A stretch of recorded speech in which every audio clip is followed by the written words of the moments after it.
Gesed Vishalom. Gracia y paz.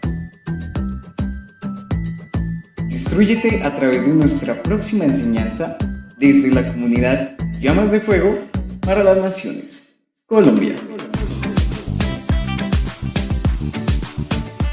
Y mire lo que él dice, y ninguno de ustedes me pregunta, ¿a dónde vas? ¿Sí? Entonces él les dice, venga, ¿por qué no preguntan? Claro, porque ellos quedaron como tan atónitos de lo que estaba sucediendo, como cuando a una persona se le dicen cosas que van a ocurrir, la persona a veces dice, pero si yo no entiendo, ¿cómo le pregunto? Entonces, ¿qué hace la persona en respuesta? Mejor calla. Hasta este momento, ellos están, como se dice, asimilando. Porque el caminar en la fe es asimilar muchas cosas que muchas veces no se comprenden en el comienzo. Pero hay gente que con el tiempo envejece de la fe, tampoco. Y ninguno de ustedes me pregunta, ¿a dónde vas? Aunque los discípulos ya habían hecho preguntas sobre la partida anteriormente, como Pedro en Juan 13:36, le dijo Simón Pedro, Señor, ¿a dónde vas? Jesús le respondió, a donde yo voy, no me puedes seguir, mas me seguirás después. Pedro, Señor, ¿por qué no te puedo seguir ahora? Mi vida pondré por ti. ¿Sí ve? Porque él no entendía, o sea, él habló palabras precipitadas porque él no tenía el Espíritu Santo. Y una persona sin el Espíritu Santo es muy ligera, porque no piensa, porque no sabe lo que va a acontecer en su momento. Entonces, mi vida pondré por ti. Y Jesús le respondió, ¿tu vida pondrás por mí? De cierto te digo, no cantará el gallo sin que me hayas negado 3 veces. Entonces Jesús señala una carencia espiritual en ese momento específico. Dese cuenta que hasta Pedro muy lanzado, muy fuerte, muy aguerrido, porque él creía que ese asunto se arreglaba por fuerza. Dese cuenta que fue tan valiente en su carnalidad que cuando se vino el verdadero proceso fue el primero que dijo por aquí que es más cerca. Entonces estos asuntos de enfrentar muchas cosas no es asuntos de la carne, ni por experiencias de guerra, ni porque sea un militar, ni porque sea un general, ni porque tenga cursos de karate, ni nada. Esto es un asunto muy del espíritu. Sí, esto es un asunto muy espiritual. Porque aquí vemos un hombre que era muy aguerrido en sus palabras y muy lanzado y muy directo. Entonces Jesús le dice, a donde yo voy, tú todavía no puedes ir, o sea, todavía no estás preparado, estás hablando bobadas. Como las bobadas que uno escuchaba en el caminar de la fe, que uno escuchó. Hablaron bobadas y no están. 6. Pero porque les he dicho estas cosas, la tristeza, o sea, hay una tristeza en ellos, en el hebreo la tristeza profunda, se asocia con conceptos como exet, dolor y aflicción o pena, o yagón, que es una angustia y duelo. ¿Ha llenado su alma? Claro, porque cuando él les dice que donde Pedro se lanza a decirle, entonces al escuchar el grupo que estaba ahí, le dice Pedro, a donde yo voy todavía tú no puedes ir, y dice Pedro, hasta mi vida haría por ti. ¿Qué creen ustedes que estaban pensando los demás? O sea, ni si se la dijo a él, esto también es para todos nosotros. Claro, eso no solamente fue para Pedro, fue para el grupo en general, porque el grupo en general en ese momento no estaba totalmente lleno y completo como el Padre estaba preparándolos a través del Mesías. Estaban a un tiempo para la preparación, estaban a unos días, pero ellos en ese momento no lo entendían. Describe un estado profundo de angustia, duelo y desesperanza que se apoderó de los discípulos ante la noticia de su inminente partida, dolor de la partida, similar a perder un ser querido. Los discípulos estaban escuchando que su Mesías se iba, su muerte y ascensión, lo que para ellos significaba el fin de sus esperanzas terrenales. Y eso conllevó a una tristeza total en sus mentes y emociones. Significa que su capacidad de pensar con claridad estaba paralizada por el dolor. Estaban tan abrumados que no podían entender la promesa de que la partida de Yeshua era para el propio bien de ellos. Y noten que el pasaje no habla de una tristeza que mata, sino un dolor temporal, que se convertiría en un gozo permanente que nadie les podría quitar. En resumen, la expresión hebrea indica que los discípulos estaban experimentando una aflicción total, una angustia del alma que paraliza sus facultades mentales, enfocándose solo en la partida y no en el propósito divino. O sea, te vas y nos dejas porque todavía hasta ese momento no entendían todavía lo que les estaba hablando. O sea, todavía estaban un poquito enceguecidos. En el 7, ahí es cuando él viene y les dice, pero esperen un momento. Pero yo les digo la verdad. ¿Sí? Y aquí viene otra frase. Les conviene que yo me vaya. Y significa que la partida física de Yeshua era necesaria para que el Espíritu Santo, el Consolador, viniera a morar dentro de los creyentes, permitiéndoles una presencia divina interna, continua, no limitada por el tiempo o el espacio. Y la convivencia implica un cambio del ministerio exterior y Yeshua como su maestro al interior. Yeshua y el Padre y el Rúa dentro de ellos. Hasta ahí no lo entendían tampoco. O sea, él les dijo, es necesario que yo me vaya. Si entonces ellos dijeron, bueno, él se va a ir. Y después de haber estado con él casi tanto tiempo, pues ellos se acostumbraron y fue una comunión tan íntima y un amor tan íntimo que tuvieron hacia él, que cuando él les empieza a dar la frase, yo me tengo que ir, pero la palabra me tengo que ir, primero yo tengo que morir. ¿Sí? Para él poder irse, tenía que morir primero. Entonces, claro, estaban choqueados porque ellos, bueno, pero entonces, ¿cómo así que este final tiene que ser así como tan trágico, un final trágico, pero era necesario ese final, entre comillas, trágico, que a la final les traería a ellos, ¿qué? Alegría. Entonces, a veces los procesos que Dios está haciendo en el creyente parecen procesos dolorosos, que a veces no los podemos entender y asimilar por la inmadurez espiritual. Pero a la postrer, todo proceso y toda aflicción que el Padre permite es con el fin de un propósito divino. ¿Sí ve? Enfocándose no solo en la pérdida, como les iba a pasar a ellos, sino también en el propósito divino. Entonces vemos que le está dando una promesa, aunque ellos no lo entendían, pero él los estaba preparando, que lo que ellos estaban viendo ya físicamente y hablando con él físicamente, a la postrer iba a estar morando dentro de ellos. Pero la capacidad mental todavía no la entendían, porque ellos estaban acostumbrados a ver una presencia dentro del templo. Ellos estaban acostumbrados, nosotros vamos al templo y allá baja la nube chequina de Yahweh y se les revela a los sumos sacerdotes y a los líderes. Pero como en ese momento también estaba usurpado el templo, pues el choque era peor. Que te vengan a decir a ti, para ese tiempo, venga, es que es necesario todo esto para yo poder vivir dentro de ti. O sea, ¿cómo así? ¿Vas a vivir dentro de mí? Claro, es que tú todavía no entiendes que tú también eres un ser espiritual. Tu alma es espiritual.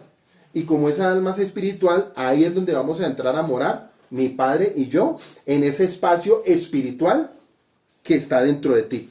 Pero ellos en ese momento todavía no lo entendían. Porque si no me voy, no era un final, sino la condición indispensable para un hasta pronto. En una forma superior, el Consolador no vendría a ustedes, pero si me voy, se lo enviaré.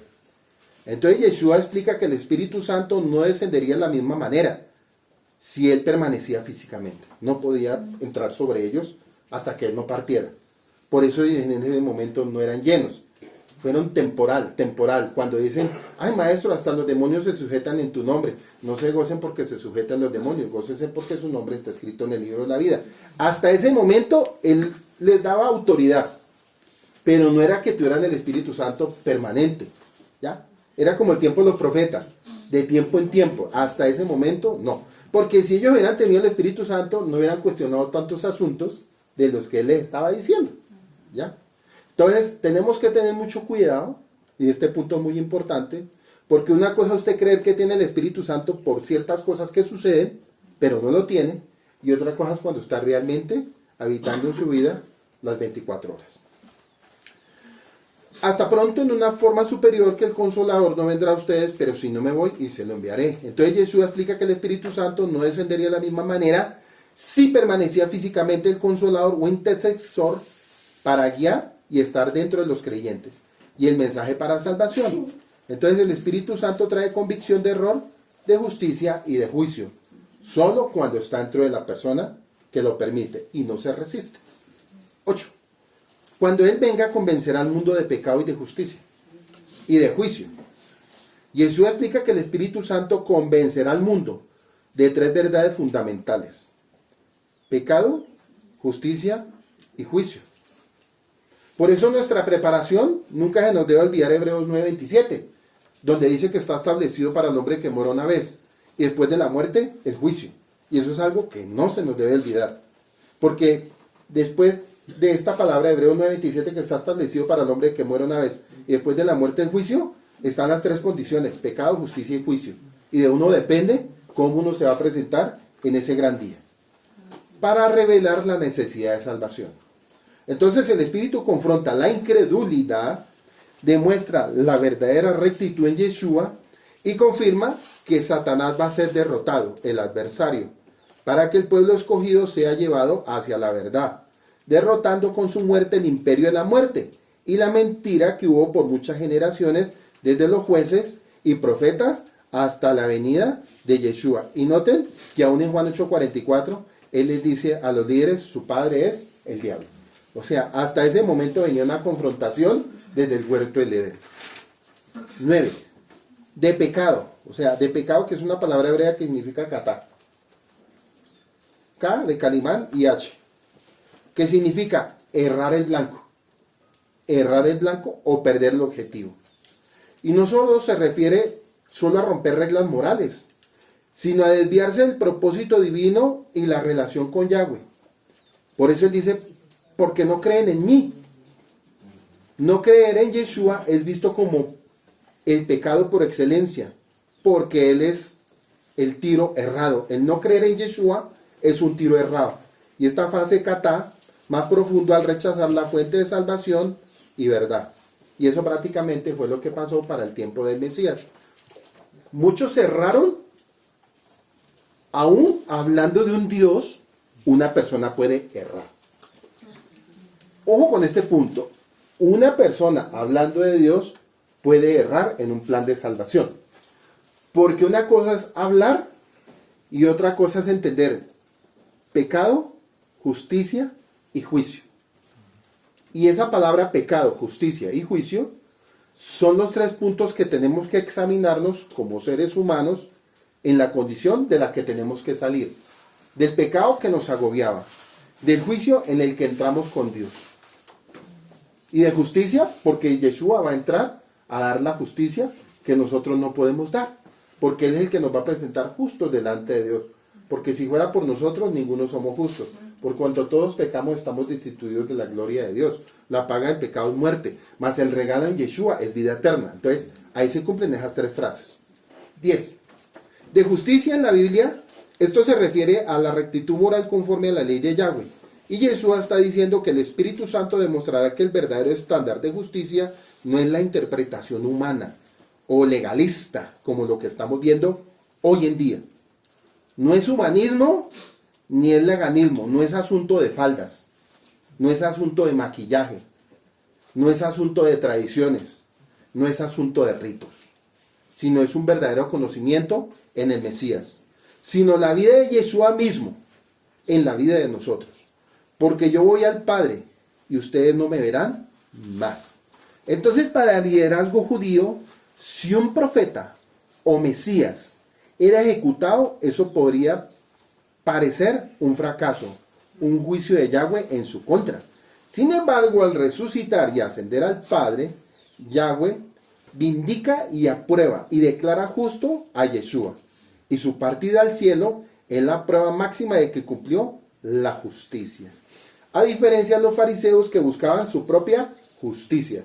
Si ves lo que es tratar de buscar la propia justicia por medios, por modos humanos o por legalismo, y eso es lo que hoy en día estamos viendo, aún en la restauración, cuando hacen muchos comportamientos y acciones religiosas como las que en el tiempo del Mesías hablaba. Por eso cuando dice Yeshua que ellos usaban sus filaterías muy altas y que se iban a las esquinas de los parques para ser vistos, lo que Yeshua les estaba hablando, ¿usted cree que por sus filaterias o por el kipá o el talif, como vemos en los videos, que uno ve un poco de gente llena de pecado disfrazada, porque si pudiéramos irle a mirar la vida a cada uno en un contexto, son unos calentados? ¿Por qué lo decimos? Porque es que eso ha pasado aquí en la comunidad, hermano. Sí, ha pasado aquí en la comunidad que usaban unos sisis tan bonitos de colores, unos talís que mandaban a traer de Israel, unas kipás con, mejor dicho, hasta con la menorá, pero eso no me hace a mí santo. Eso no me hace santo.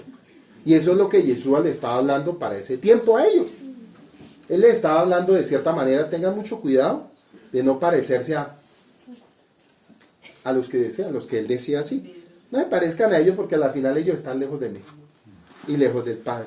Entonces note que la fe no es por los mejores vestimentas religiosas o por ponerme los vestidos negros o esos gorros en piel de zorrillo. Tampoco. Y ustedes me entienden de quiénes hablo yo. Tampoco son el asunto tampoco es con ellos, porque a ellos tampoco se les ha revelado el plan de salvación. Entonces, a diferencia de los fariseos, buscaban su propia justicia evidenciada por la ausencia. El mundo convencido entenderá que la verdadera justicia se ha ido al cielo y que ellos se quedan sin la presencia física del justo. 11. Y de juicio. El juicio no es futuro, sino una realidad presente que se realizaría en el madero, donde se demostró la autoridad divina y el fracaso del poder demoníaco. ¿Por qué? Porque el príncipe de este mundo se refiere al adversario, quien busca controlar el sistema mundial alejado de Yahweh, ha sido juzgado. Y la victoria de Yeshua en el madero expuso la iniquidad del adversario y lo condenó, demostrando que su dominio sobre la humanidad era ilegítimo. ¿Sí? Lo que estaba haciendo Satanás desde el huerto de Edén era algo muy ilegítimo. Y aún los demonios caídos era un asunto ilegítimo. Entonces, claro, él los está preparando, les está dando palabras, les está exponiendo asuntos personales de él, pero también del reino.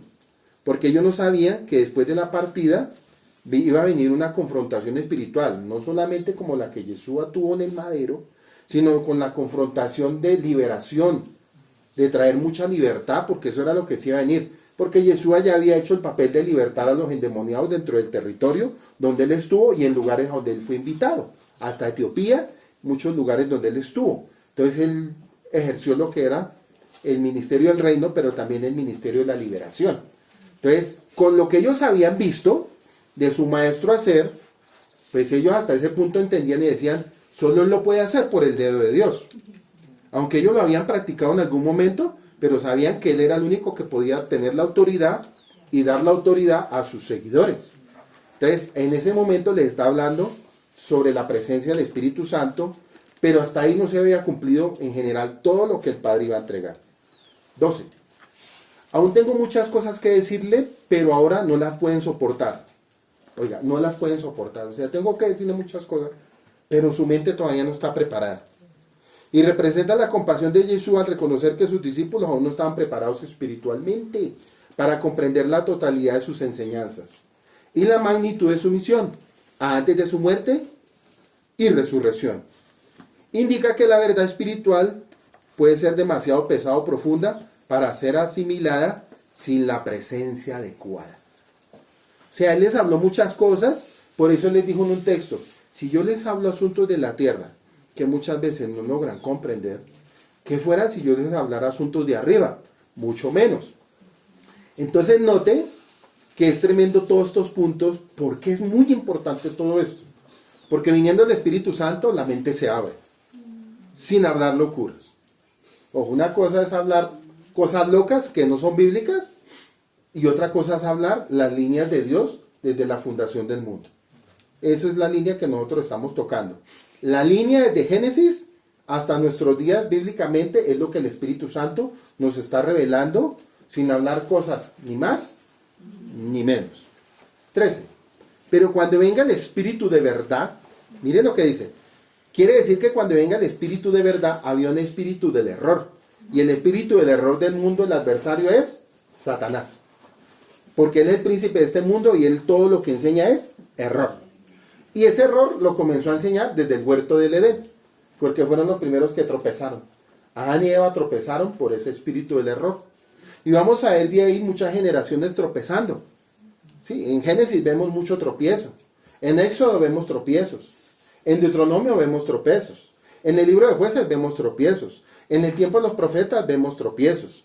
En los escritos vemos tropiezos de muchos que no entendieron. Hasta Malaquías. Viene Yeshua y todavía estaba el mundo tropezando porque había el espíritu del error, que es Satanás, que él está trabajando constantemente, él no para. Entonces, claro, cuando viene el príncipe de la potestad del aire, que es un gobierno ilegítimo que se estaba moviendo en ese momento, viene Yeshua y tiene que empezar a formar a su pueblo. Venga, yo los voy a preparar a ustedes porque la verdad no quiero que se condene la humanidad. El plan y el propósito de mi Padre es que ustedes tengan vida y que tengan una vida en abundancia. Entonces, claro, al venir Yeshua y empezar a adoctrinarlos de esa manera, y ellos viendo esa cantidad de liberaciones que dice la Escritura, que si se contaran los testimonios, Sí. Entonces, ese es el punto. Entonces, a pesar de todo eso que ellos vieron, todavía su mente no estaba preparada. ¿Por qué? Porque una cosa es el maestro haciendo los milagros y otra cosa es que Dios le diga a usted, ahora usted lo va a hacer de aquí en adelante. Es muy diferente, sí. Eso es como un partido de fútbol. Una cosa es uno creerse técnico, vete hacia la cancha y a ver cómo es. Entonces, este asunto no es del que más habla. Porque yo he escuchado mucha gente que habla mucho. Este asunto es quién lo va a hacer. Y quién espiritualmente está preparado y quién realmente ha abandonado el pecado. Ojo, este es otro punto. ¿Quién realmente ha abandonado el pecado?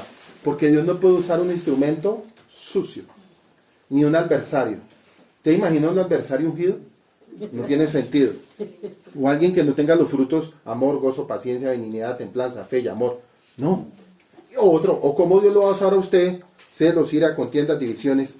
Tampoco, o sea, tengamos mucho cuidado con eso, porque a veces pensamos que es que Dios se va a acomodar al plan de lo que yo tengo en mi vida. No, el pecado se deja y se abandona, una vez y para siempre. Un vaso como este no puede estar lleno de piedritas o suciedad, porque usted no se lo va a tomar. Y así mismo Dios no puede usar un vaso sucio hasta que no haya el proceso de santificación y purificación. Pues eso era lo que Yeshua les estaba hablando a ellos. Con las palabras les estaba hablando de un proceso de santificación que vendría en el momento que él muriera y fuera el madero. En ese momento sería el golpe certero y final para derribar el imperio de la muerte, que había sido puesto por Satanás desde todas las generaciones. Un gobierno ilegítimo que él había usurpado en el huerto del Edén. Entonces vemos que cuando el Espíritu de verdad venga, proviene la raíz hebrea amam. Significa sostener, afirmar o hacer firme. Los guiará a toda verdad. No es solo verdad en un sentido intelectual, sino en el sentido de confiabilidad, firmeza, realidad inmutable y revelación divina. ¿Por qué?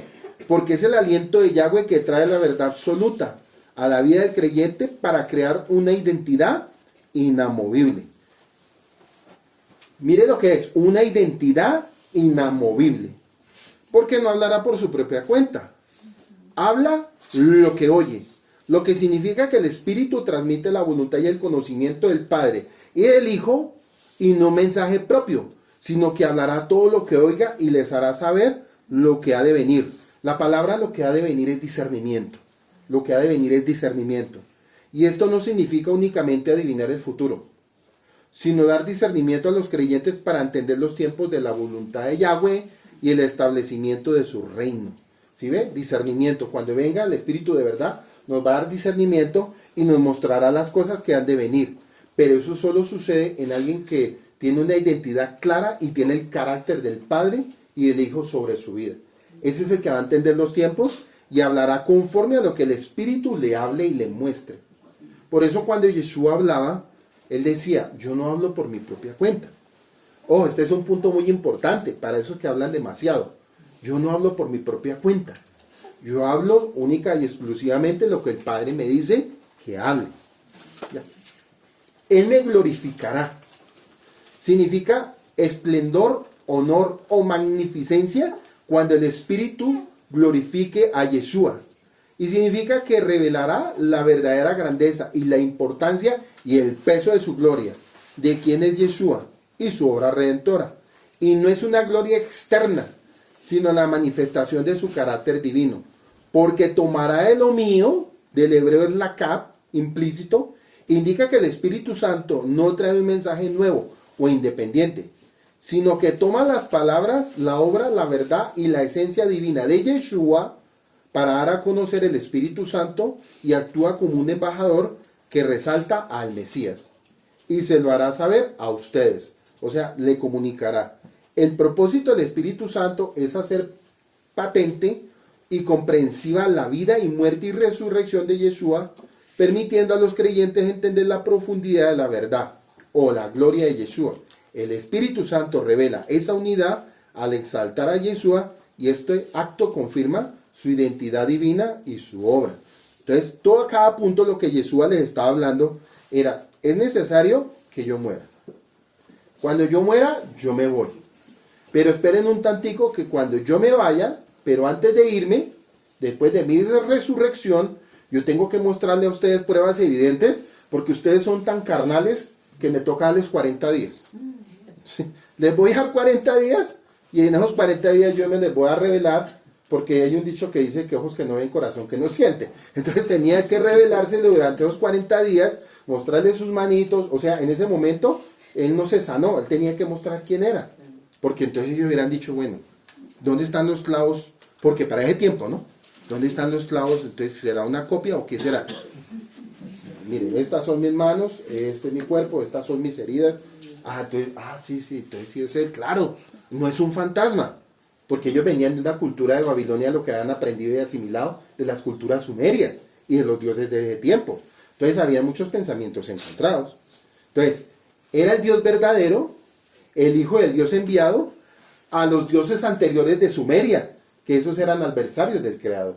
Entonces, si nos devolvemos 2000 y pico de años atrás, pues el pensamiento es muy diferente a lo de ahora. Pero noten que lo de hace tiempos va a volver a recobrar la misma fuerza conforme a la cultura sumeria. Y si no tenemos al Espíritu Santo, aún, si fuere posible, los mismos escogidos serán. Exactamente. 15. Todo lo que tiene mi Padre es mío. ¿Sí? Ahí está diciendo Yeshua, todo lo que tiene mi Padre es mío. Y esta frase no solo significa posesión material, sino una identidad absoluta de propósitos, autoridad y posesiones. Y en la cultura hebrea, un enviado o hijo o un padre actúa con la misma autoridad que el padre. Yeshua declara que él no actúa por cuenta propia, sino que posee toda la autoridad divina del Padre, entre el Padre y el Hijo. Por eso dije que él toma de lo mío y se lo hará saber a ustedes.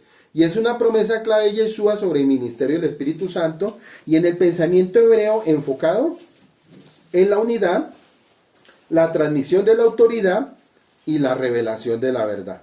16. Un poco más y ya no me verán. Esta es una expresión aramea, pero también hebrea. ¿Qué quiere decir eso? De tiempo, que refiere a su muerte inminente, no me verán, y su resurrección, y me verán. No me verán en la muerte, y me verán en su resurrección. Y anuncia que su partida física será breve, y traerá una alegría, dureza, tras la tristeza, y de nuevo un poco, y me verán. ¿Qué más nos enseña? Un poco más y ya no me verán. Se refiere a las pocas horas que le faltaban para su arresto y crucifixión y muerte. Y de nuevo, un poco y me verán. Se refiere al tiempo que pasará hasta la resurrección y las apariciones a sus discípulos y eventualmente a la ascensión de su Padre.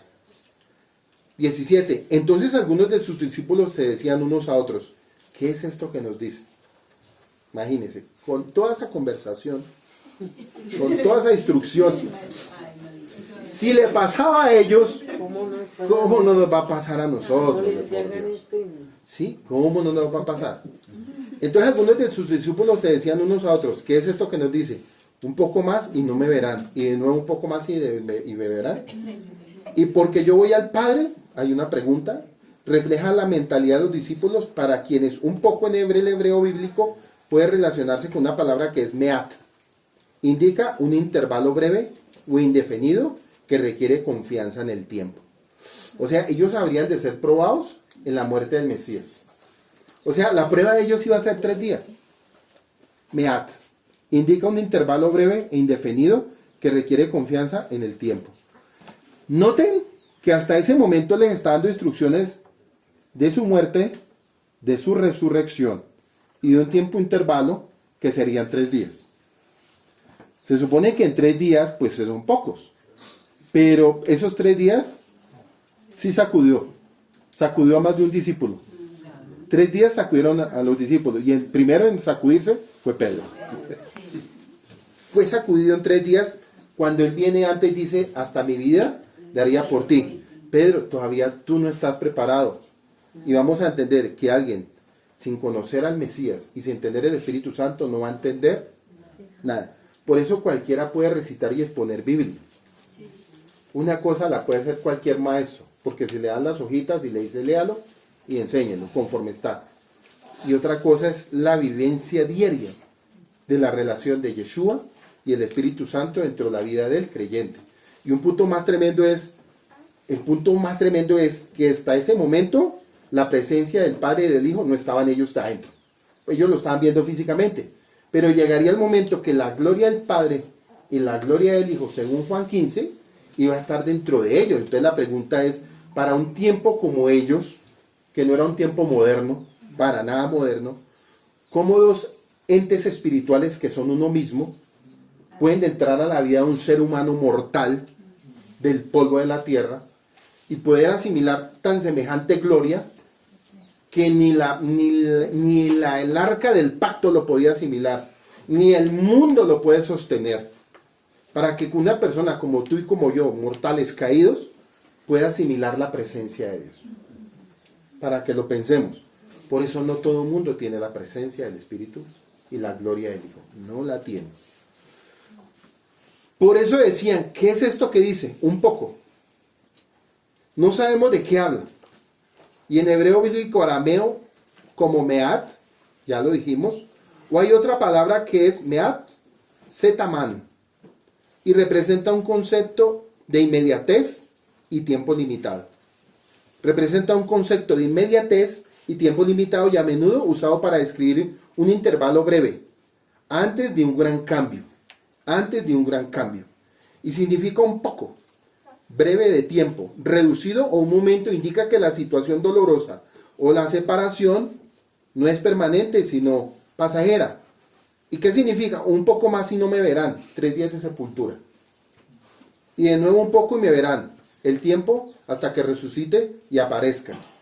Y desde la perspectiva hebrea, del Antiguo Testamento, la frase meat se usa a menudo para consolar al pueblo de Yahweh, indicando que el castigo o la prueba divina es solo por un instante, que eso era lo que el Padre hacía con el pueblo de Israel cada vez que pecaba, indicando que el castigo o la prueba divina es solo por un instante, mientras que su misericordia es eterna. Un poco estaba asegurando que su ausencia física y el dolor de los discípulos serían temporales, un momento de tristeza antes de la inmensa alegría de su resurrección. 19. Yeshua sabía que querían preguntarle y les dijo, ¿están discutiendo entre ustedes sobre esto porque dije un poco más y no me verán, y de nuevo un poco más y me verán? Tal vez la frase ahora la entendemos, pero para ese momento, para ellos en ese momento, ellos no entendían absolutamente nada y ellos creían conocer al maestro, pero no lo habían aprendido a conocer. A veces uno no termina de conocer muchas cosas. A veces uno hace preguntas como estas, que son preguntas muy literales para nuestro tiempo. ¿Usted conoce totalmente a su esposo? Llevo 30 años con él, pero la verdad ni lo conozco. O viceversa. A veces se habla así, porque uno escucha. Ahora se supone que ellos andaron un corto tiempo con el Mesías, y el Mesías se quiso dar a conocer a ellos. Él quería hacerse dar a conocer a ellos. Pero ¿sabe cuál era el choque de ellos? La naturaleza. Uno de los mayores choques del ser humano es su propia naturaleza, sus pensamientos, sus conceptos, sus batallas personales, sus luchas personales, sus debilidades y la falta de carácter. Y cuando todo eso está dentro de la vida de una persona, va a luchar con muchas cosas, porque ¿cómo se le va a revelar el Mesías con ese choque interno que usted tiene? O sea, tratar de encajar una pieza perfecta, para encajar esa pieza perfecta, que es la gloria del Padre, tiene uno que haber renunciado a muchas cosas. Porque es un choque entre la carne y el espíritu, y los dos se oponen entre sí. Entonces, hasta que la persona no se entregue y deje de resistirse, ahí es donde va a venir la presencia de Yahweh y va a hacer esto. Va a encajar la pieza y no va a doler. Como cuando una pieza perfecta entra y encaja y no duele. Pero hay gente que todavía sigue peleando y resistiéndose al propósito de Dios.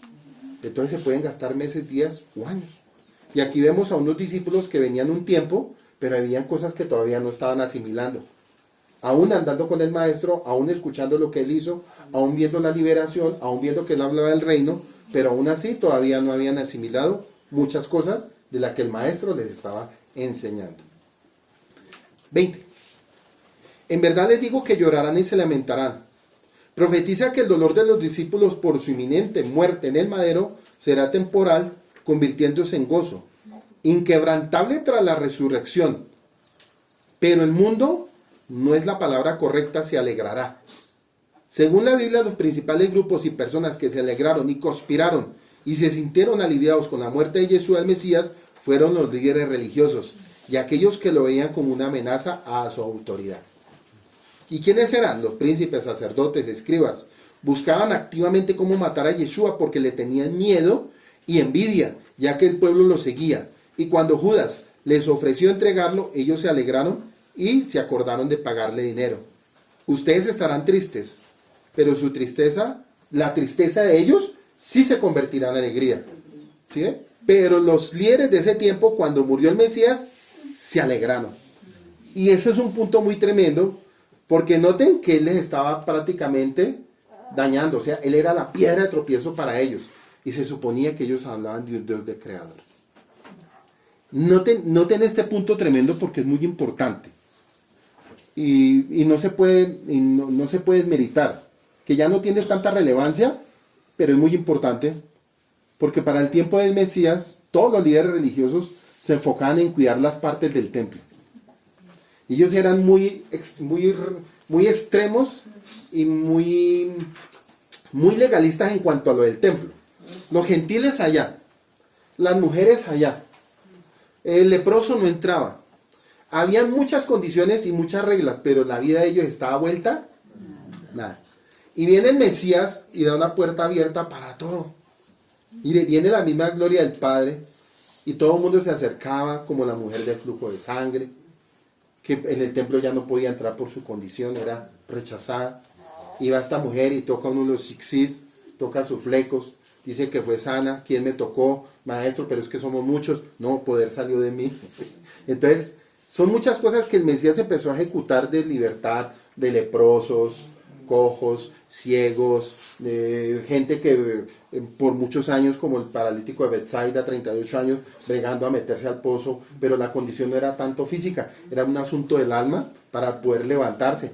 Pero como en ese tiempo nadie entendía absolutamente nada, porque la mayoría estaban siendo guiados por el adversario, Juan 8:44, por eso ellos no podían entender los asuntos espirituales del Mesías. Entonces démonos cuenta que ellos se arraigaban más a los asuntos del templo y muchas cosas. Y ahí se quedaron ellos. Entonces viene el Mesías, les daña el negocio. ¿Qué tipo de negocio les dañó? Pues todo lo que ellos vendían afuera, o lo que vendían adentro, como nosotros les vamos a dañar los retiros, los encuentros, los posencuentros. O sea, eso va a ser peligroso porque les vamos a decir, venga, eso no hay que hacerlo. La entrada es así, es una vez y para siempre. Entonces, claro, ellos están así como eso. Algo parecido. Entonces ustedes estarán tristes por su tristeza y se convertirán en alegría. Aquí hay mucho modismo hebreo. El mundo para ese momento se habla de los líderes malvados de Israel. Para ese momento, pero la Biblia le hace un cambio. Los exegetas de ese momento le hicieron un cambio del mundo. Y resulta que para ese momento eran los líderes. Y ahí intervino mucho la Septuaginta, donde le quitaron líderes religiosos para poner mundo. Ojo con ese punto. El mundo para ese momento se habla de los líderes malvados de Israel que se alegran de su muerte de Yeshua y del dolor de los discípulos. Pero esa alegría es pasajera y falsa, mientras que la tristeza de los creyentes puede ser un valle oscuro necesario para llegar a la resurrección y la luz. Los días de duelo por la muerte del Mesías, un ejemplo claro es Pedro cuando vuelve a sus labores de pescador por no haber entendido la profecía de la resurrección del tercer día. Él no lo pudo comprender. No lo pudo comprender a pesar de que el Mesías, un poco más me verán y un poco más y no estaré con ustedes. Entonces, todos lo escucharon de la misma manera. Y eso es como cuando uno escucha un mensaje en la comunidad, pero todos no lo asimilan de la misma manera. Por eso en el 21 da un ejemplo. Da un ejemplo el Mesías cuando la mujer estaba para dar a luz, tiene aflicción, porque ha llegado su hora. Pero cuando da a luz al niño, ya no se acuerda de la angustia por la alegría de que un niño ya haya nacido en el mundo. Y aquí hay una aplicación espiritual. Yeshua usa esta metáfora para explicar a sus discípulos que su tristeza actual por su partida se convertirá en alegría inigualable con su resurrección. Y el pasaje subraya que la transformación del dolor en gozo y como alegría de un nuevo comienzo. Por eso ellos se vienen a alegrar cuando Él se les aparece en Juan 20. Dice que, ¡ay, un fantasma! Entonces dicen, no, soy yo. Paz, Shalom. Entonces ellos se alegraron, ¡ay, miren, resucitó! Pero en ese momento, noten que en ese momento la resurrección no estaba Pedro. En ese momento del Espíritu Santo, Pedro no estaba. Pedro ya había vuelto a sus quehaceres. O sea, una minoría recibió el Espíritu Santo. Pedro lo vino a recibir, fue en Hechos 2:4. O sea, Pedro fue uno de los candidatos a recibir el Espíritu Santo en Hechos 2:4 y en Hechos 4:8, cuando tiene que enfrentar a los del Sanedrín.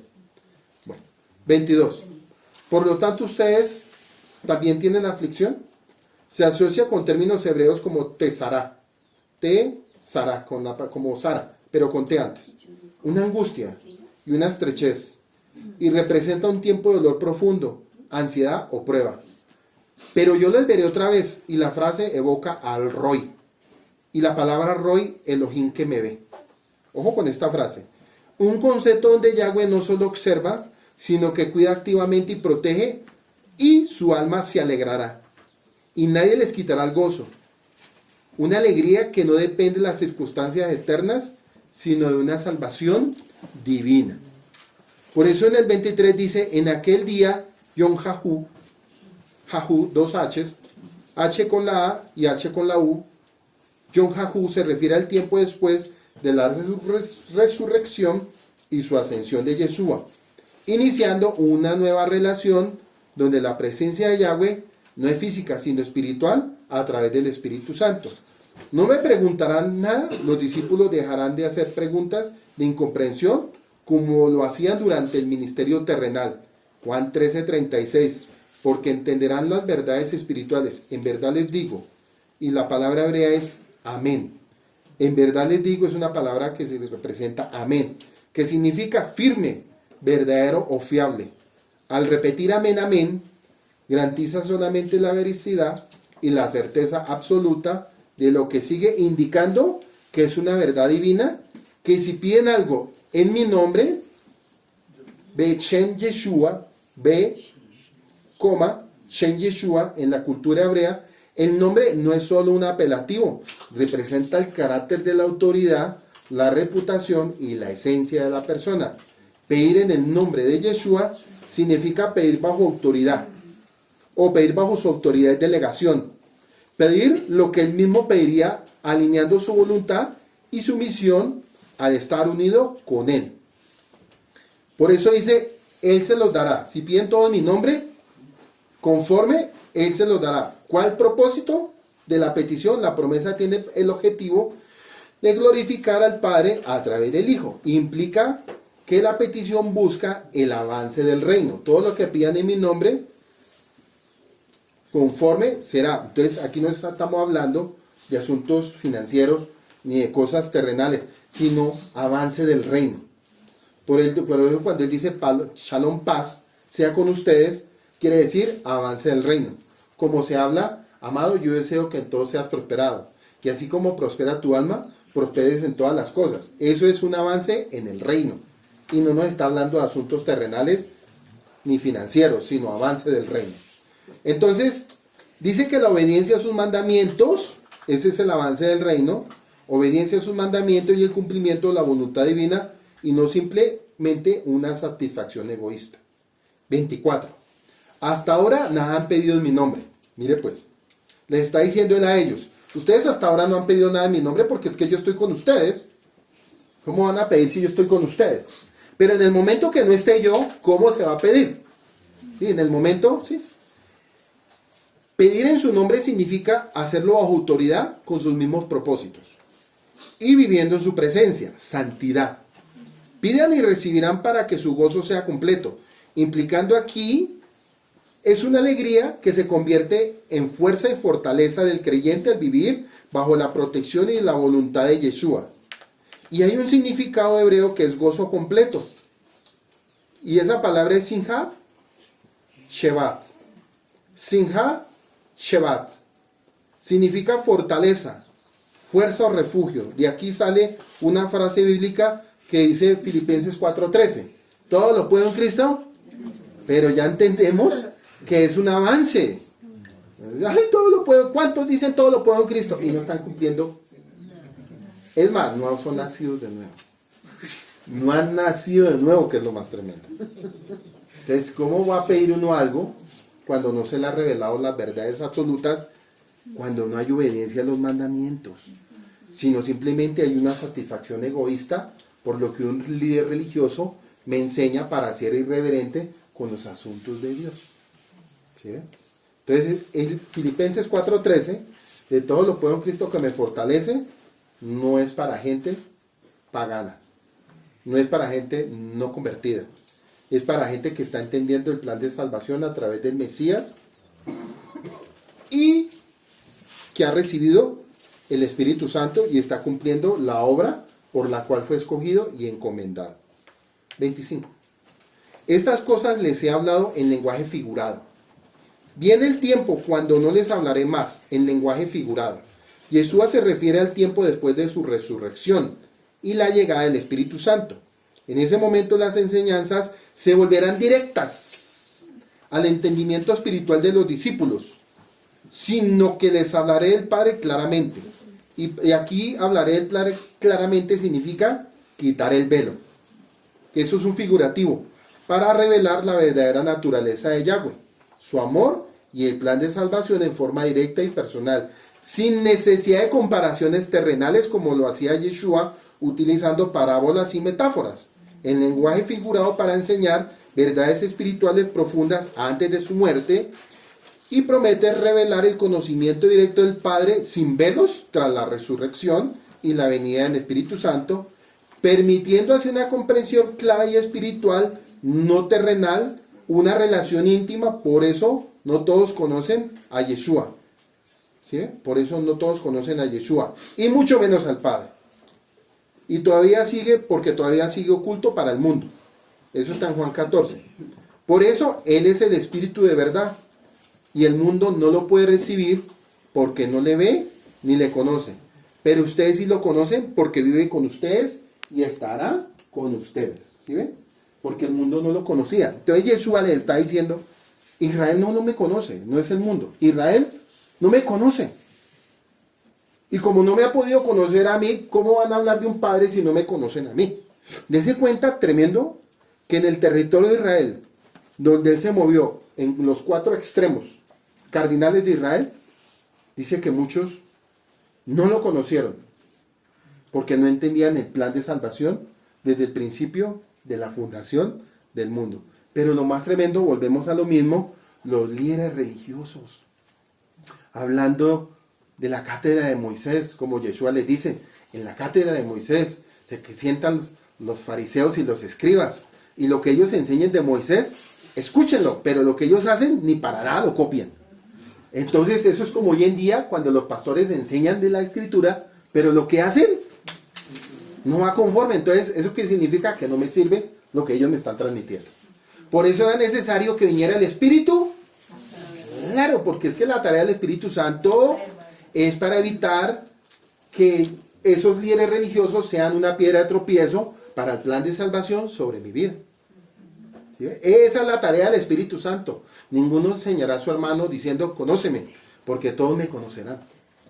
Y eso solamente lo hace la obra del Mesías y el Espíritu Santo. Pero como el pueblo todavía es un poco inmaduro y muy bebé, pues todavía sigue siendo necesario los primeros rudimentos. Eso es lo que habla la carta de Hebreos, los primeros rudimentos. Conoce al Mesías. Bueno, ¿cómo es? Paso 1, paso 2, paso 3. Los evangelios. Se le transmiten las cartas paulinas. Porque no entendieron y asimilaron. Todavía siguen siendo bebés. Pero cuando ya comen comida sólida es cuando el Espíritu Santo entra y el avance del reino en ese creyente va para adelante. Por eso no todos corren de la misma manera. No, y es muy difícil hacer correr a todos de la misma manera. Porque a uno se le revela porque lo permite desde un principio. A otros en la lucha y a otros sí porque lo resisten. Están las 3 líneas de personas.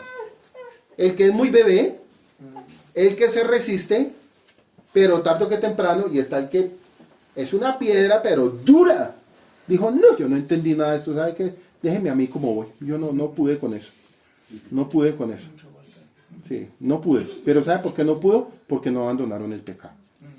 Esa es la piedra dura que no permite que el Espíritu Santo entre a la vida de un creyente. 26. En ese día pedirán en mi nombre. Esta frase significa que tras la resurrección y la venida del Espíritu Santo, aquel día, los creyentes tienen acceso directo a través del Padre, a través de la autoría y el carácter de Yeshua. Ya no se necesita un mediador terrenal o en una intercesión continua de Yeshua para ser escuchados, porque el Padre ama directamente a quienes creen en Yeshua. Por eso dice, y no les digo que yo rogaré al Padre por ustedes. Yeshua no está diciendo que deja de ser su mediador, ya que Él es el mediador eterno, sino que recalca la confianza directa del creyente y ahora tiene acceso directo al Padre. El amor que el Padre tiene por Yeshua se extiende ahora a los discípulos porque han creído en Él. O sea, ¿cómo se hacía cuando estaba el templo? Tenía que haber una preparación. Mira, primero el sacerdote prepararse por él, expiar los pecados por él, después expiar los pecados por el pueblo. Bueno, eso era un rito tremendo. Viene Yeshua y les dice, bueno, cuando yo vaya al madero, como ustedes creen en mí, ya ustedes no van a tener que estar diciendo en el nombre de Yeshua, en el nombre de Yeshua, sino que es un acceso directo. Sí, ya es un acceso directo porque es que ya no somos lejanos, ya somos parientes. Ya yo no camino por los alrededores, yo ya entro a la casa de mi Padre. Una cosa son los que caminan alrededor y no tienen de entrada. Amigo, veo que vienes con vestiduras que no son correctas de justicia.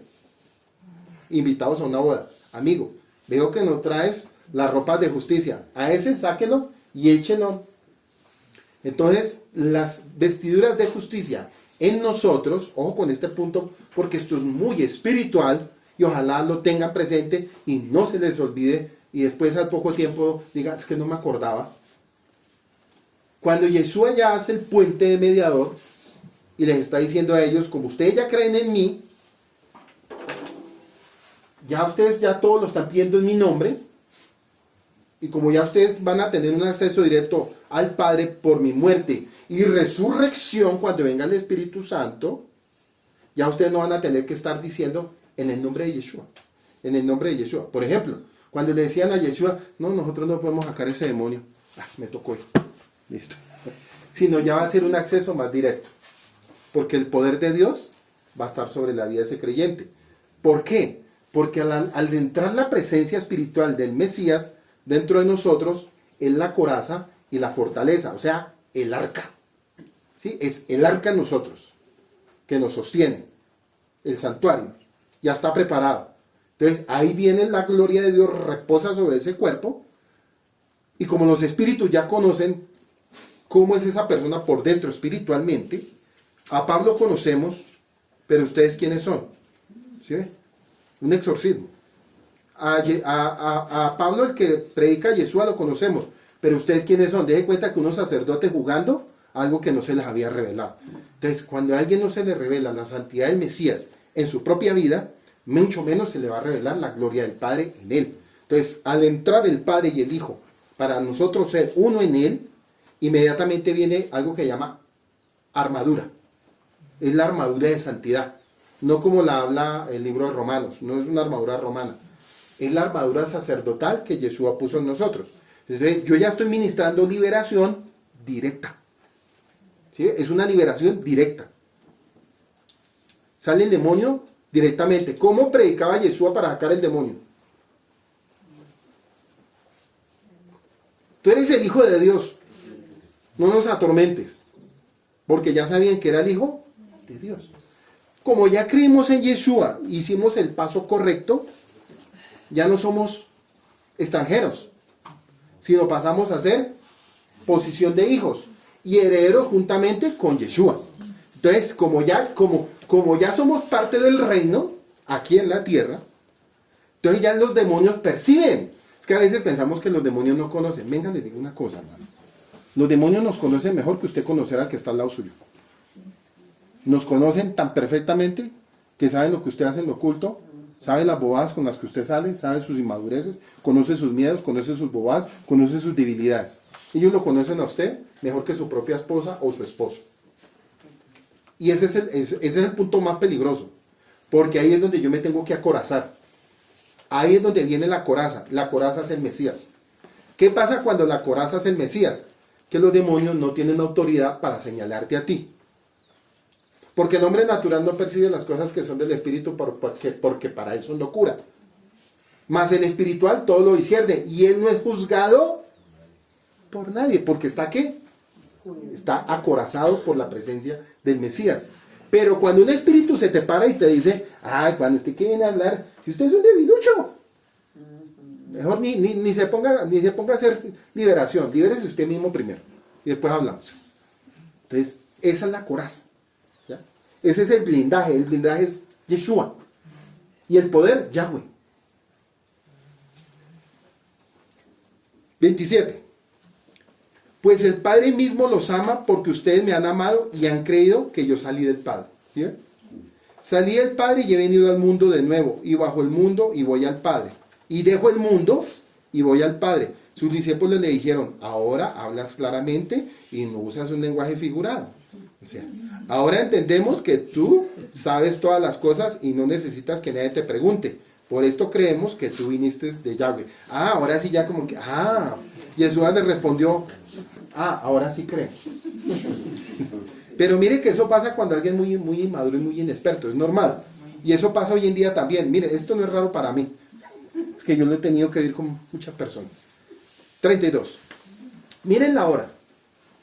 Y ya ha llegado Yeshua, anuncia la inminencia de su arresto y crucifixión, en que serán esparcidos.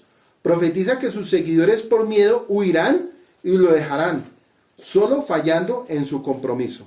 Cada uno por su lado, y me dejarán solo. Y sin embargo, no estoy solo. Aunque físicamente abandonado por sus amigos, Yeshua afirma su unión inquebrantable con el Padre, porque el Padre está conmigo.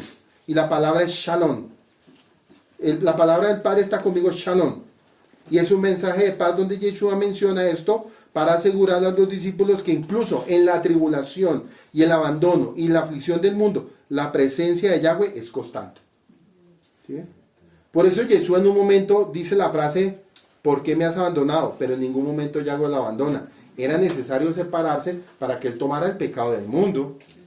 ¿Sí? Porque si no fuera así no se hubiera cumplido el propósito. O cuando le dice, mujer, no me toques, todavía no ha llegado mi hora. Entonces, es un asunto, era un proceso de santificación para todos los que habrían de creer en Yeshua. El texto incorrecto dice el mundo. ¿Sí? El mundo. Pues si fuera el mundo, ¿dónde está el mundo convertido? El mundo no está convertido porque está todavía bajo un gobierno ilegítimo que es del adversario. ¿Sí? Viene Yeshua y derriba ese plan ilegítimo solo para los que creen en él. Juan 14:6. Entonces, estas cosas, 33. Estas cosas les he hablado para que en mí tengan shalom, avance. En el mundo tienen tribulación, pero confíen, yo he vencido al mundo. Y es una promesa de paz interior y victoria espiritual en medio de las dificultades terrenales. Entonces Yeshua advierte que la tribulación es inevitable, pero asegura que su triunfo sobre el pecado, la muerte y el sistema mundial caído garantiza la fortaleza y esperanza final para sus seguidores. Y la frase aquí es confíen, es bitajón. Confíen. Implica tener una confianza firme y segura y absoluta en la promesa y el poder de Yahweh. He vencido al mundo, que en el hebreo es nitzajón. Y significa que Yeshua ha superado el dominio del pecado y la muerte y las influencias malignas del sistema terrenal. Su victoria es definitiva y la Biblia, vamos a ver, que vamos a empezar a mirar un punto bien tremendo. La Biblia fue escrita, no es un libro de héroes. La Biblia es un libro para gente débil sin Dios. Y ahí tenemos que aprender que ellos estaban recibiendo un pueblo débil, un grupo débil que no tenía la fortaleza, no tenía la capacidad, no tenía muchas cosas. Y el Padre envía a su Hijo para que le dé la fuerza a esa línea de personas, de humanos, de los que los empieza a capacitar. Entonces vemos que empieza a haber un proceso diciéndoles, venga, ustedes como naturaleza caída, porque la palabra polvo de la tierra es humillación. Y en ese momento viene Yeshua y nos levanta y nos saca de esa humillación. Por eso alguien sin Dios es una persona que constantemente es humillada, vive en tribulación, vive en tristezas, vive en pecados, vive en luchas, vive en batallas, vive en desánimo. Cae en los rituales y en los asuntos que este gobierno ilegítimo, que es el príncipe de la potestad del aire, gobierna sobre los hijos de desobediencia. Entonces los coge y los pone, los enloquece, ¿sí? Los enloquece, los coge y los descontrola, los saca de todo propósito y los pone como el polvo en la tierra humillados. Entonces el Padre se acordó. El Padre se acordó de las promesas de Abraham, Isaac y Jacob y mandó un Salvador del mundo. Y ese Salvador del mundo vino para aquel entonces, para ese momento, a traer ¿qué? A traer redención, a traer una nueva oportunidad, a darnos esperanza para que no nos perdiéramos ni nos condenáramos. Las futuras generaciones desde el momento que Él muere en el madero. Y ahí es donde Él viene y le da a ellos la oportunidad. No solamente la oportunidad de salvación, sino les da el privilegio de tomar una posición sacerdotal según el orden de Melquisedec, para que fuera y anunciara las virtudes de aquel que los llamó de las tinieblas a la luz admirable.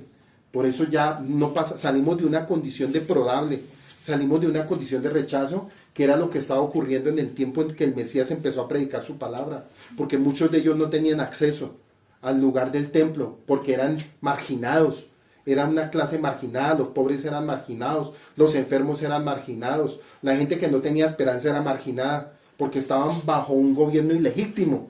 Viene Yeshua y empieza a hacer su ministerio afuera, recibe el Espíritu Santo en el Jordán, es purificado en el Jordán, empieza a comenzar su ministerio dentro de los territorios alrededor del templo, empieza a ejercer tantos milagros y tantas cosas en gran multitud o en mayor dimensión, que los líderes religiosos se sintieron como tan presionados, como que nos está dañando el negocio. A este hombre hay que matarlo, a él hay que matarlo porque él nos está destruyendo todo. Y esa palabra no quedó solamente ahí, esa palabra sigue hoy en día con pastores, líderes, sacerdotes, toda la religión que está apartada de Dios siempre va a tratar de buscar callar la boca de los verdaderos escogidos, los Benei de Israel, que son los que el Padre va a levantar en los últimos tiempos antes de la venida de Yeshua.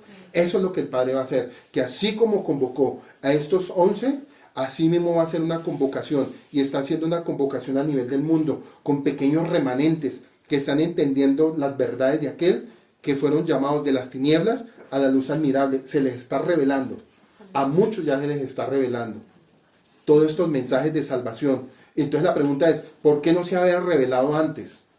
Porque Dios está trayendo un plan de salvación específico sobre un remanente en las naciones de la tierra. Pero el verdadero remanente, no tradiciones, no mesianismo, no judaísmo mesiánico, no lo que estamos viendo en el YouTube, no es eso. Es un plan de salvación verdadero, sin legalismos, sin tradiciones religiosas, sin reglas y comportamientos de legalismo para someter como tienen sometidos los pobres judíos allá en Israel, sino una verdad una vez y para siempre. Eso era lo que Yeshua quería darles a enseñar a sus discípulos. Gente como tú y como yo del común. Leamos Juan 20:22, por favor.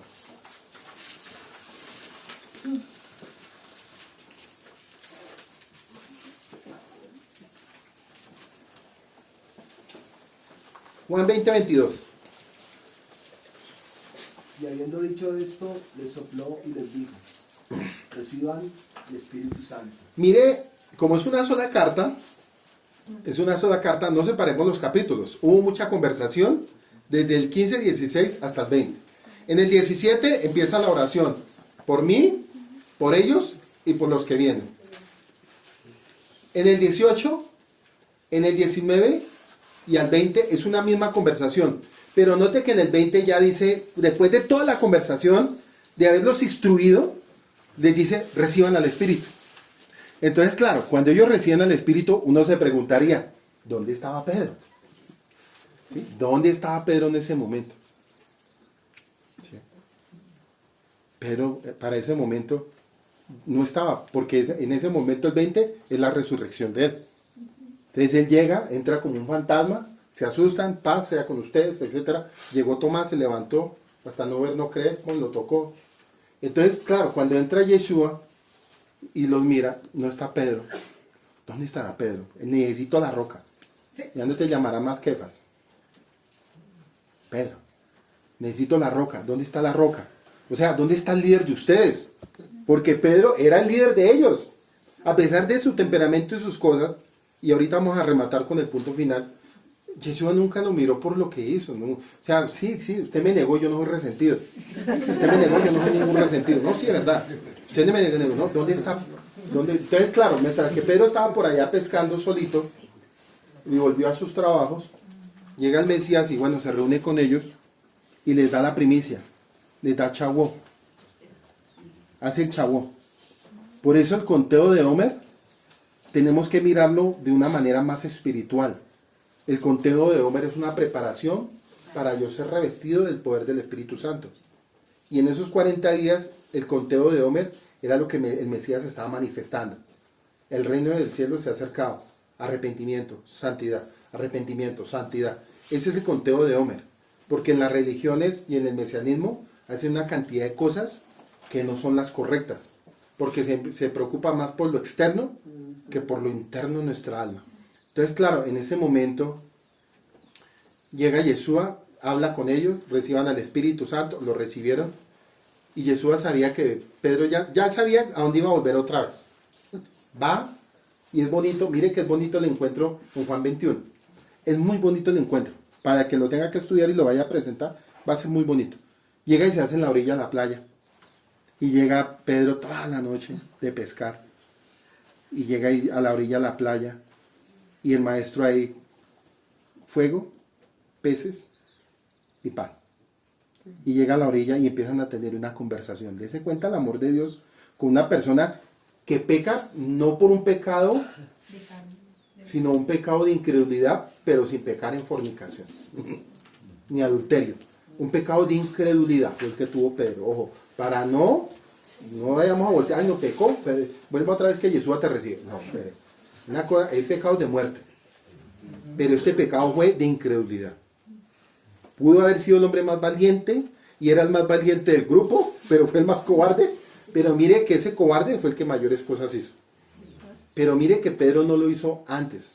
Empezó a ser ese valiente después. En Hechos 2.4 y Hechos 4.8 vemos la fortaleza de este varón. Antes no. ¿Por qué? Porque Pedro todo lo hacía por lo que su naturaleza era. Por eso a mí me da risa cuando la gente es así como fuerte en sus... A la final son unas pelotas delante de Dios espiritualmente. Son débiles. No, de verdad, son débiles. Y yo siempre he aprendido que la fuerza no viene por lo que yo aprendí en un pasado. La fuerza viene por lo que Él hace en mí. Esa es la fuerza en la que yo me sostengo. La fuerza que yo tengo hoy en día no es por lo que yo fui en un pasado. Eso no importa. La fuerza es lo que Él ha hecho en mí. Entonces, claro, viene Pedro, viene esto, cansado, pensativo de lo que había pasado. Oiga, como que lo que pasó. Porque él estaba en desinformación. Porque si a él le hubieran dicho lo que pasó, pues hombre, pero no. Él no sabía hasta ese momento nada. Entonces llega, Yeshua le preparan el pez, los panes, empieza una conversación. Y llega un momento que en medio de esa conversación dice que el velo fue quitado. Imagínense que el velo hasta ese momento se le fue quitado a Pedro. Antes no. Porque el velo es la misma incredulidad que muchas veces lleva a la persona a no ejercer el llamado de Dios. Y el velo muchas veces representa dureza o incredulidad. En ese momento, cuando se le quita el velo, inmediatamente él reconoce al Mesías y llora. El texto original dice que él lloró. Y llega Jesús y le dice: Pedro, ¿tú me amas? ¿Sí? Le hace el recordatorio de lo que le había preguntado antes. A donde yo voy todavía tú no puedes ir, no es que tú todavía eres inmaduro, todavía no estás preparado, todavía estás durmiendo espiritualmente, todavía no entiendes nada. Y una persona que duerme espiritualmente no entiende nada. Y él todavía espiritualmente estaba dormido, no había entendido, aunque sus ojos estaban abiertos. Pedro, ¿tú me amas? Señor, tú sabes que yo te amo. Pedro, ¿tú me amas?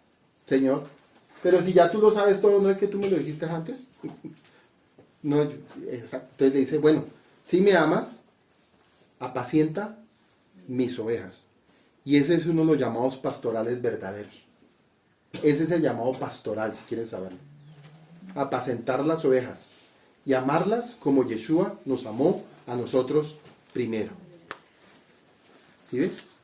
Entonces, vamos mirando que significa que Yeshua ha superado el dominio del pecado y la muerte y las influencias malignas del sistema terrenal.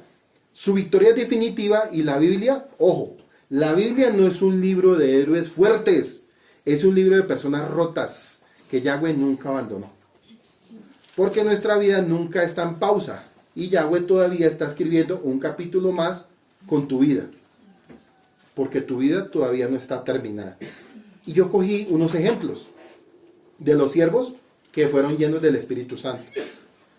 Cuando Moisés estuvo agotado, dijo: te ruego que me quiten la vida. No puedo yo soportar a todo este pueblo que me es pesado en demasía. Y si así lo haces tú conmigo, yo te ruego que me des muerte, si he hallado gracia en tus ojos, y que yo no vea mi mal. Números 11:13. Gente que deseó la muerte. O sea, la verdadera fe es para gente valiente. Jeremías 20:14. Con un profundo cansancio y dolor emocional exclamó: maldito el día en que nací, el día en que mi madre me dio a luz, no sea bendito. Maldito el hombre que me dio nuevas a mi padre diciendo: hijo varón, te ha nacido, haciéndole alegrarse así mucho, y sea tal hombre como las ciudades que asoló Yahweh, y no se arrepintió. Oiga gritos de mañana y voces a mediodía. ¿Por qué no me mató en el vientre de mi madre?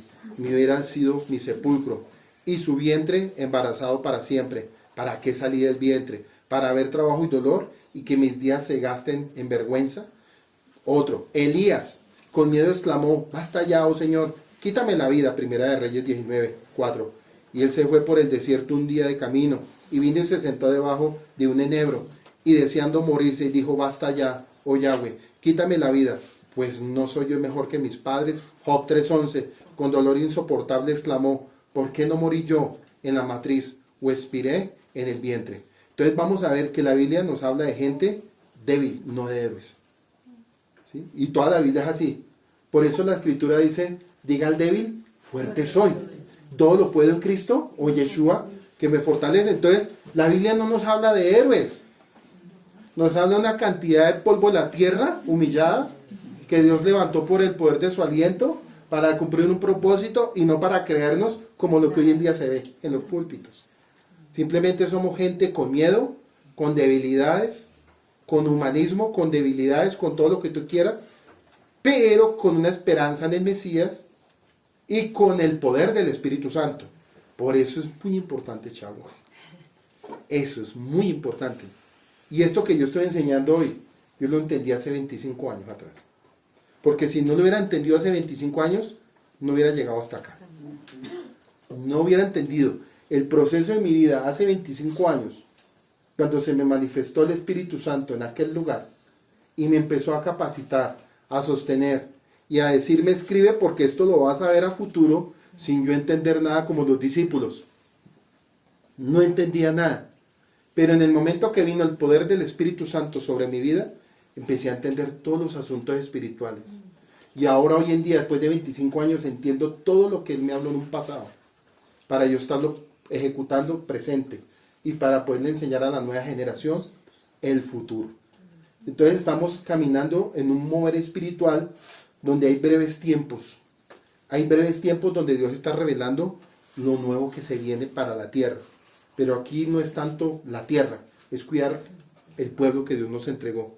Y lo que nos escuchen el mensaje a través de YouTube, si lo llegan a comprender y si lo llegan a entender. Bendiciones para todos los que nos escuchan a través del canal de YouTube.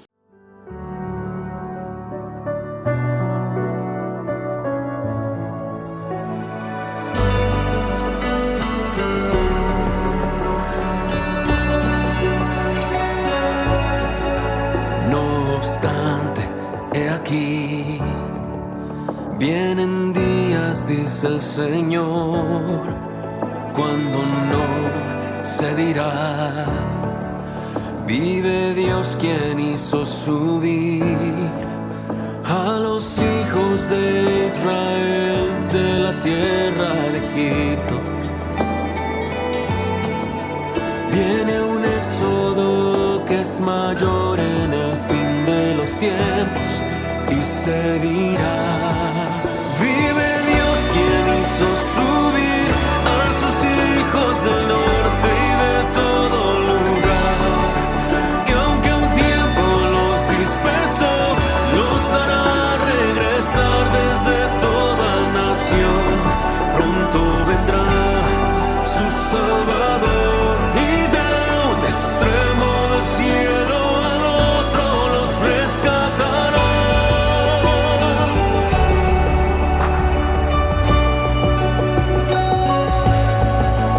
No obstante, he aquí, vienen días, dice el Señor, cuando no se dirá: vive Dios, quien hizo subir